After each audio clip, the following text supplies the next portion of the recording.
പാലക്കാട് ചിറ്റൂരിൽ 4 വയസ്സുകാരനെ കാണാതായി. സുഹാനെ ഇന്ന് രാവിലെ 11 മണിയോടെ കറുകമണി എരുമങ്കോട് നിന്നാണ് കാണാതായത്.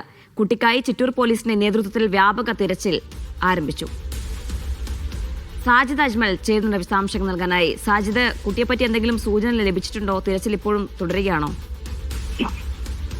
ജിന, ഇന്ന് ഉച്ചയ്ക്ക് 12 മണിയോടുകൂടിയാണ് സുഹാൻ എന്ന 4 വയസ്സുള്ള കുട്ടി തൊട്ട് 2 വയസ്സിന് മൂത്ത സഹോദരനുമായി ഈ വഴക്കിട്ട് ഇറങ്ങുന്നത്. നമുക്കറിയാം, വളരെ ചെറിയ കുട്ടിയാണ്. ഈ കുട്ടിക്ക് ഈ സംസാരത്തിനും കേൾവിക്കും ചില പ്രയാസങ്ങൾ നേരിടുന്ന കുട്ടി കൂടിയാണ്.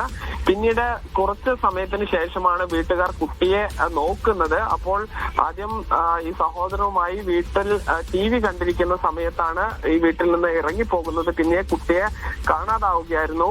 വീടിന് തൊട്ടടുത്ത് 2 കുളങ്ങളുണ്ട്. ഈ പോലീസ് ഡോഗ് സ്ക്വാഡും മറ്റും എത്തി ഈ കുളത്തിന് സമീപത്താണ് നായ നിന്ന് കുരച്ചത്. അതുകൊണ്ട് തന്നെ ഈ കുളത്തിൽ വ്യാപകമായ പരിശോധന നടത്താനാണ് ഇപ്പോൾ തീരുമാനിച്ചിരിക്കുന്നത്. ഫയർഫോഴ്സ് സംഘവും പോലീസും എല്ലാം തന്നെ ഇവിടെ എത്തി തിരച്ചിൽ നടത്തിക്കൊണ്ടിരിക്കുകയാണ്. ശരി, ഇന്ന് രാവിലെ 11 മണിയോടുകൂടിയാണ് ചിറ്റൂരിലെ 4 വയസ്സുകാരനെ കാണാതായത്. കുട്ടിയെ കണ്ടെത്താനുള്ള ശ്രമം ഇപ്പോഴും തുടരുകയാണ്.